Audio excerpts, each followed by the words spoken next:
बिस्मिल्लाहिर्रहमानिर्रहीम। सलामुन अलैकुम मोमिनीन इकराम, उम्मीद है आप सब खैर आफियत से होंगे। जैसा कि आप जानते हैं कि ये अयाम फ़ातिमिया हैं, मंसूब हैं शहादत दुख्तर रसूल खुदा बीबी फ़ातिमा ज़हरा सलामुल्लाह अलैहा के साथ, और उनकी मज़लूमी सारी दुनिया में बयान हो रही है। उनकी शहादत की मजालिस का इनक़ाद हो रहा है, ना सिर्फ़ पाकिस्तान में बल्कि दुनिया के कोने कोने में ये ज़िक्र जारी व सारी है। बीबी की शहादत पढ़ी जा रही है, उनकी तालीमात, अहले बैत का तज़किरा बहुत ज़्यादा हो रहा है। और आज की मेरी ये वीडियो इस उन्वान पर है कि जो लोग सवाल करते हैं कि शिया इतना अहले बैत का ज़िक्र क्यों करते हैं, इतनी मजालिस क्यों करते हैं कि पहले मुहर्रम में ये सिलसिला 2 माह तक चलता है, उसके बाद रबीउल अव्वल में, फिर अयाम फ़ातिमिया, उसके बाद रजब में मौला अली अलैहिस्सलाम का ज़िक्र, फिर शाबान में, फिर शहादत मौला अली रमज़ान में, यानी ये सारा साल ये सिलसिला जारी रहता है। तो इस पर बहुत से लोगों को तकलीफ़ होती है। लेकिन आज मैं ये बताऊंगा कि किस तरह से आज भी ये ज़िक्र, इस ज़िक्र के वसीले से इस्लाम फैल रहा है सारी दुनिया में, इस्लाम की तबलीग हो रही है, दीन की तबलीग हो रही है।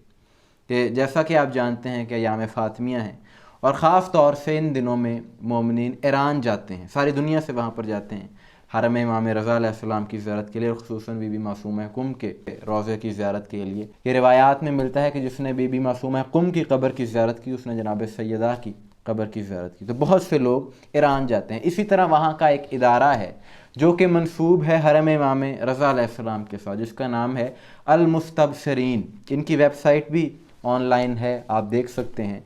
और ये बताते हैं उन लोगों के बारे में, इनका मैगज़ीन भी शाया होता है कि जो दूसरे मज़ाहिब से जिन्होंने इस्लाम कबूल किया, या वो लोग के जो इस्लाम से दिलचस्पी रखते हैं, उनके साथ इनके राब्ते रहते हैं।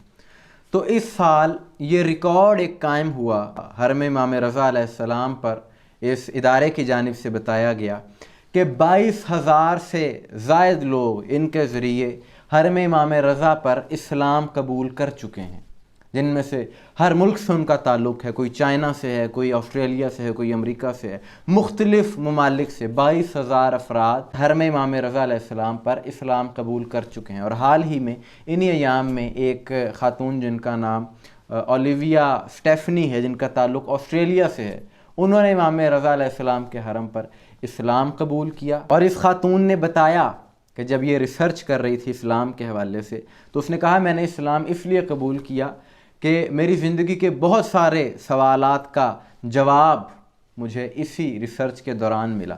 और फिर उन्होंने कहा कि मेरी एक दोस्त थी जिसने मुझे और इस हवाले से मदद की, मुझे दावत दी, और फिर मुझे ये ईरान लेकर आई, और यहाँ पर फिर इसने हरम इमाम रज़ा अलैहिस्सलाम में इस्लाम कबूल किया। इसी तरह से आज से कुछ साल पहले एक चाइनीज़ रिपोर्टर था, उसने भी इमाम रज़ा के हरम में इस्लाम कबूल किया था। और उसने कहा कि मैंने जब सारे मज़ाहिब को पढ़ा, और ख़ुसूसन जब मैंने शिया मसलक को स्टडी किया इस्लाम में, तो मुझे इससे ज़्यादा बेहतर और मुफस्सल दीन और मज़हब कोई नहीं लगा। तो उसने भी इमाम रज़ा अलैहिस्सलाम के हरम में इस्लाम कबूल किया था। वो लोग हैं कि जो अपनी मर्ज़ी से मीडिया पर आ गए, लेकिन ऐसे बहुत से हज़ारों की तादाद में ऐसे अफराद हैं कि जो मीडिया पर नहीं आते, बहुत सी वजूहात की वजह से, लेकिन वह अहले बैत के वसीले से इस्लाम की तरफ आए हैं। और ये आले मोहम्मद का एक ज़िंदा मौजज़ा है कि सारी ज़िंदगी तो आइमा अहले बैत ने इस्लाम की सरबुलंदी के लिए कुर्बानियाँ दी, अपने बच्चे कुर्बान कर दिए इसी दीन की तबलीग के लिए, असल इस्लाम की तबलीग के लिए। अपनी ज़िंदगी में तो किया ही, लेकिन उसके बाद आज इनका ज़िक्र, आज इनके रोज़े इस्लाम को हयात बख्श रहे हैं। तो ये जवाब है उन लोगों को जो कहते हैं कि बहुत ज़्यादा तुम ज़िक्र करते हो अहले बैत का। यह अहले बैत का ज़िक्र इसलिए करते हैं, ये मजालिस, ये अज़ादारी दर हकीकत इस्लाम की तबलीग है। कि एक मौलवी कहता था कि क्या ये नौहे सुनकर, ये अज़ादारी सुनकर कोई इस्लाम की तरफ माइल होगा? तो मीडिया ने ये बताया, वो वीडियो भी सोशल मीडिया पर वायरल हुई कि एक ख़ातून जो कि ग़ालिबन जर्मनी में एक अज़ादारी का जुलूस गुजर रहा है, वहाँ पर मातम हो रहा है, बड़े गौर से वो सुन रही। और उसके अगले दिन जब वो वहाँ पर आई, उसने पूछा कि ये क्या हो रहा है। जब उसे वाक़या करबला के बारे में पता चला तो उसने बहुत ज़्यादा गिरिया किया। तो ये अज़ादारी दर हकीकत तबलीग है।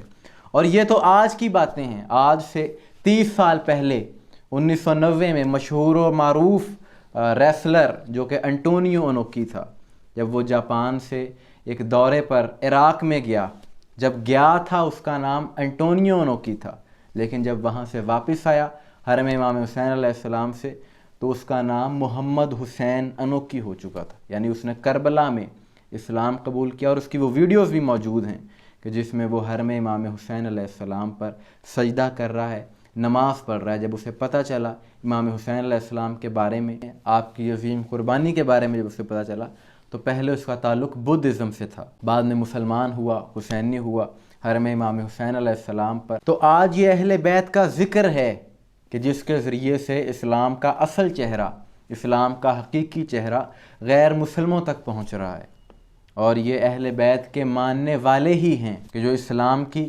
بدنامی کا باعث نہیں بنتے بلکہ امن اور محبت سے اس کی تبلیغ کرتے ہیں۔ ورنہ آپ جانتے ہیں کہ جو یزیدی ہیں، یزید کے پیروکار ہیں، کہ وہ تو ایسے ہیں کہ غیر مسلم تو دور، وہ تو اپنے مسلمانوں کو کافر کرنے پر تلے ہوئے ہیں، اور صرف کافر نہیں بلکہ ان کے قتل کا فتویٰ بھی دیتے ہیں۔ در حقیقت یہ وہ لوگ ہیں کہ جو اسلام کی بدنامی کا باعث بن رہے ہیں۔ لیکن الحمدللہ حسینیت ساری دنیا میں پھیل رہی ہے، ساری دنیا میں پھیل رہی ہے، اور یہ چیزیں اس کا ثبوت ہیں کہ جو ہم میڈیا پر دکھا رہے ہیں کہ کسی شاعر نے کیا خوب کہا تھا کہ کیا صرف مسلمان کے پیارے ہیں حسین، چرخ نوع بشر کے تارے ہیں حسین، انسان کو بیدار تو ہو لینے دو، ہر قوم پکارے گی ہمارے ہیں حسین۔ کہ آج جو ہر نسل سے، ہر قوم سے، دوسرے مذاہب سے، دوسرے ممالک سے جو لوگ اسلام کی طرف آ رہے ہیں، حسینی ہو رہے ہیں، مسلمان ہو رہے ہیں، بے شک ان سب کا یہی نعرہ ہے کہ ہمارے ہیں حسین۔ اور ابھی آنے والے دنوں میں مزید اس حوالے سے اور ویڈیوز آئیں گی کہ کہاں کہاں سے لوگ شیعہ ہو، اور یہی تو یزیدیوں کی سب سے بڑی تکلیف ہے۔ انہیں مسئلہ ہی سب سے بڑا یہ ہے کہ آخر کیا وجہ ہے کہ اتنے لوگ اس ذکر کی طرف متوجہ ہو رہے ہیں کہ صرف مسلمان تک بات رہتی تو اور تھا۔ یعنی جیسے جیسے سوشل میڈیا کے اس دور میں حقائق سامنے آتے جا رہے ہیں، بہت سے ایسے لوگ ہیں کہ جو پہلے کسی اور فقہ سے، کسی اور مسلک سے ان کا تعلق تھا، لیکن اب وہ اہل بیت کی فقہ کی طرف آ رہے ہیں۔ اور صرف یہی نہیں بلکہ آپ نے دیکھ لیا کہ جو دوسرے مذاہب کے لوگ ہیں وہ بھی اہل بیت کے ذکر کی طرف آ رہے ہیں۔ اور یہ چیز بھی ایک معجزے سے کم نہیں ہے کہ دنیا کے ایسے ممالک بھی ہیں، اسی چینل پہ ہم نے ویڈیوز کی ہیں، جیسے افغانستان کے، جہاں پر اتنی سختیاں، اتنی پابندیاں اس ذکر کو دبانے کے لیے، کہیں مجلس نہ ہو، کہیں جلوس نہ نکلے، ان کی کوشش یہی رہتی ہے کہ دبا کے رکھا جائے، لیکن وہاں بھی یہ ذکر رک نہیں سکتا۔ دنیا کی کوئی طاقت اہل بیت کے ذکر کو نہیں روک سکتی، کیونکہ جسے اللہ نے بلند رکھا ہو اسے کوئی شخص نیچے نہیں کر سکتا۔ آپ کس بارے میں کیا رائے ہے کمنٹس میں ضرور بتائیے گا، دعا میں یاد رکھیے گا۔ السلام علیکم ورحمۃ اللہ۔